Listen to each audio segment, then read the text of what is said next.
Welcome, Grade 9. Let's get right into today's explainer. As your PE and health teacher, I want to talk about something absolutely crucial: building your personal safety shield against intentional injuries. We've got a solid game plan for today. We're going to cover spotting everyday dangers, the difference between accidental and intentional harm, your 5 safety shields, healthy coping strategies, and lastly, why you're never in this alone. All right, Section 1. Let's talk about spotting those everyday dangers. So think about your normal daily routine for a second. Walking down the crowded school hallways, hanging out in your neighborhood, or just scrolling through social media. What potential risks are kind of hiding in plain sight? Now, our goal here is absolute empowerment, definitely not fear. Being aware doesn't mean you're paranoid or constantly looking over your shoulder. It just means you're observing your surroundings, anticipating things, and making smart, responsible decisions. And look, this awareness really matters because intentional harm, like bullying, physical violence, or peer pressure, is a reality.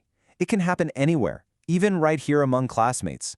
But before we go any further, let's just establish right now that this explainer is a completely safe, zero-judgment zone. We're here to learn how to handle these exact situations, together. Moving on to Section 2, accidental versus intentional harm. Let's look at the motives. It is absolutely crucial to figure out the motive behind any injury we might experience. On one side, you've got unintentional injuries. These are just your everyday accidents, right? Slipping on a wet floor, twisting your ankle in PE class, maybe grabbing a hot pan while cooking. Nobody meant to hurt you. But on the flip side, we have intentional injuries.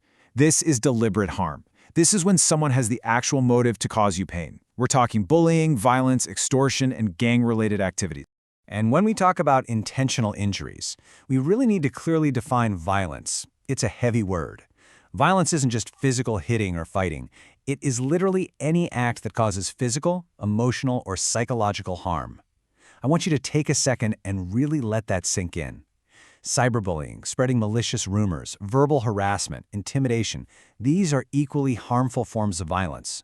Words and screens can be weapons, guys, and they cause very real injuries. Okay, Section 3. This is the fun part. Your 5 safety shields. Let's build that invisible armor. So let's dive into the core idea of today's masterclass. In the public health world, we call these protective factors, but honestly, I just want you to think of them as your safety shields. These are the specific behaviors, habits, and systems you can actively equip every single day to lower your risk. It's literally like strapping on invisible armor every time you step out the front door. Let's equip shield number 1, resilience. Resilience is your capacity to manage difficulties, find solutions, and keep moving forward. But listen, here's what I really want you to take away from this. Being resilient does not mean faking a smile and pretending you're fine all the time. It's completely normal to feel hurt or tired or just sad. True resilience actually means having the courage to admit when you're struggling, taking a rest when you need it, and calling in backup. Which leads us perfectly into shield number 2. Social connection. Look, you are not meant to fight your battles all by yourself. Building a really strong network of family, friends, classmates, and community members severely reduces that awful feeling of isolation. When you've got safe people around you, your risk of being targeted drops significantly. You've basically got a built-in squad to back you up. Now, Shield 3 is your internal compass, socio-emotional competence. I know, it sounds like a big academic term, but it really just means you have the ability to understand your own complex emotions and communicate them respectfully to others. So, for example, if you're angry, you recognize that you're angry. But instead of throwing a punch or screaming, you use your words to set strict boundaries. It's all about self-control and interacting positively. Next up, Shield 4, concrete support in times of need. This is not just some vague, feel-good idea. It is a tangible lifeline. It means having a crystal clear backup plan.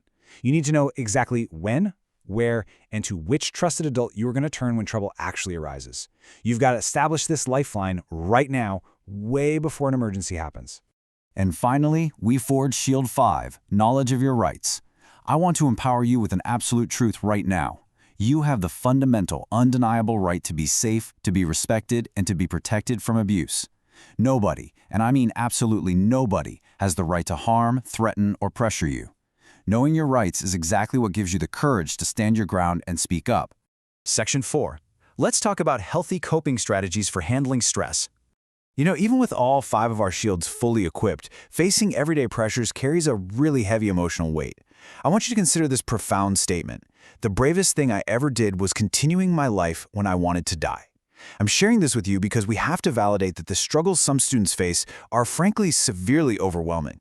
If you have ever felt this kind of intense despair, please know that your pain is real, your feelings are totally valid, and your bravery in continuing forward is immense. And this brings us to a really sensitive topic: self-harm. Self-harm is deliberately injuring oneself as a coping mechanism.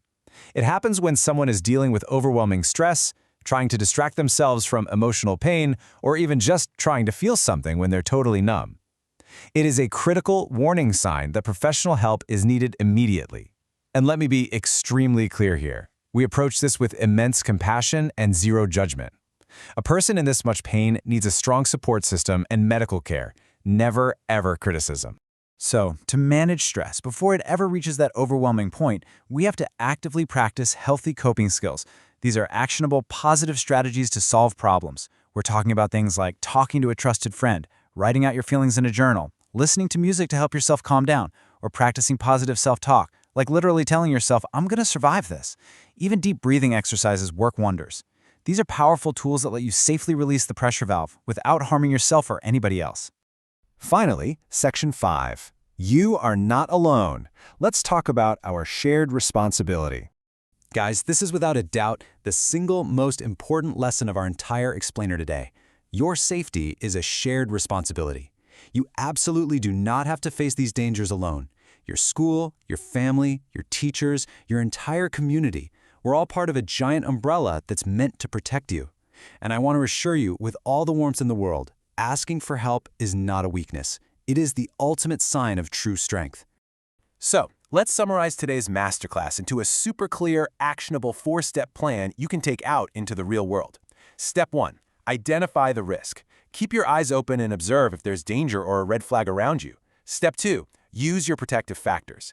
Equip those 5 safety shields we just built. Step 3. Seek support early. Do not wait for a situation to escalate. Call in your backup right away. And Step 4. Protect yourself and others. Make responsible decisions that keep both you and your peers safe. And that brings us to the end of our lesson. But before you go, I'm leaving you with a critical, potentially life-saving homework assignment. Who is your trusted adult? Seriously, I want you to reflect on this right now. Think of their name, visualize their face, establish that lifeline today so you know exactly who you're going to call when you need help. Stay aware, speak up when you need to, and always keep your safety shields high.